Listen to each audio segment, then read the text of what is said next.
Hello food lovers, ಯಾವಾಗಲೂ ರೆಸ್ಟೋರೆಂಟ್ಗೆ ಹೋಗಬೇಕು ಅಂತೇನಿಲ್ಲ. ನಾನು ಹೇಳಿರೋ ಪ್ರೊಸೀಜರ್ನ ಫಾಲೋ ಮಾಡಿ ಕೆಲವೇ ಪದಾರ್ಥಗಳನ್ನು ಯೂಸ್ ಮಾಡಿ ಈ ಎಗ್ ಬುರ್ಜಿನ ಟ್ರೈ ಮಾಡಿ ನೋಡಿ, ಖಂಡಿತ ಇಷ್ಟಪಡ್ತೀರಾ. ರೆಸ್ಟೋರೆಂಟಲ್ಲಿ ಸಿಗೋದಕ್ಕಿಂತ ಟೇಸ್ಟ್ ಜಾಸ್ತಿನೇ ಇರುತ್ತೆ.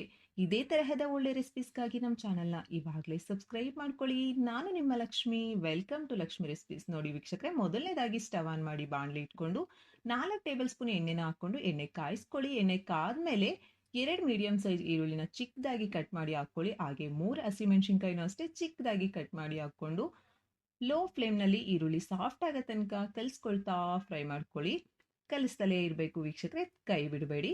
ನಂತರ 3 ಮೀಡಿಯಂ ಸೈಜ್ ಟೊಮೊಟೊನೂ ಅಷ್ಟೇ ಚಿಕ್ಕದಾಗಿ ಕಟ್ ಮಾಡಿ ಹಾಕ್ಕೊಂಡು ಮೀಡಿಯಂ ಫ್ಲೇಮ್ನಲ್ಲಿ ಟೊಮೊಟೊ ಸಾಫ್ಟ್ ಆಗೋ ತನಕ ಕಲಿಸ್ಕೊಳ್ತಾ ಫ್ರೈ ಮಾಡ್ಕೋಬೇಕು.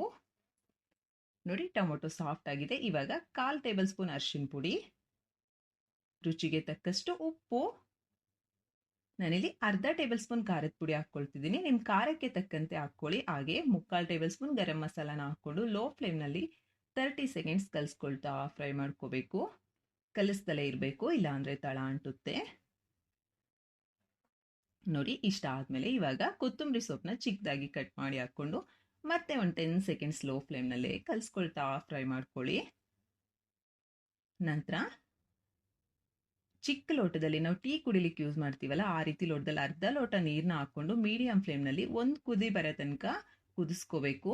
ನೋಡಿ, ಒಂದು ಕುದಿ ಬಂದ ತಕ್ಷಣ ಲೋ ಫ್ಲೇಮ್ಗೆ ಅಡ್ಜಸ್ಟ್ ಮಾಡಿಕೊಂಡು ನಾನಿಲ್ಲಿ 6 ಮೊಟ್ಟೆನ ಒಡೆದು ಹಾಕ್ಕೊಳ್ತಿದ್ದೀನಿ. ನಂತರ ಮುಚ್ಚಳ ಮುಚ್ಚಿ ಒಂದು 2 ನಿಮಿಷ ಹಂಗೆ ಬಿಟ್ಟು ಮುಚ್ಚಳ ತೆಗೆದು ಒಂದ್ಸಲ ಕೆಳಗಿಂದ ನಿಧಾನವಾಗಿ ಕಲಿಸ್ಕೊಳ್ಳಿ. ನಂತರ ನೋಡಿ, ಈ ರೀತಿ ಎಲ್ಲ ಕಡೆ ಕಲಿಸ್ಕೊಂಡು ಹಾಗೆ ಕಲಿಸ್ಕೊಳ್ತಾ ಒಂದು ಸ್ವಲ್ಪ ಮೊಟ್ಟೆ ಡ್ರೈ ಆಗಕ್ಕೆ ಬಂದ ತಕ್ಷಣ ರೆಡಿ ಆಗಿದೆ ಅಂತ ಅರ್ಥ. ಸ್ಟವ್ನ ಆಫ್ ಮಾಡಿಕೊಂಡು ಸರ್ವ್ ಮಾಡ್ಕೊಳ್ಳೋದಷ್ಟೇ. ತುಂಬ ಟೇಸ್ಟಿಯಾಗಿರುವಂತಹ ಎಗ್ ಬುರ್ಜಿ ರೆಡಿ ಆಗಿಬಿಡುತ್ತೆ. ವಿಡಿಯೋ ಇಷ್ಟ ಆಗಿದೆ ಅಲ್ವಾ ವೀಕ್ಷಕರೇ? ಲೈಕ್ ಮಾಡಿ, ಕಮೆಂಟ್ ಮಾಡಿ, ಸಬ್ಸ್ಕ್ರೈಬ್ ಮಾಡ್ಕೊಳ್ಳೋದು ಮಾತ್ರ ಮರ್ತೋಗ್ಬೇಡಿ. Thank you for watching.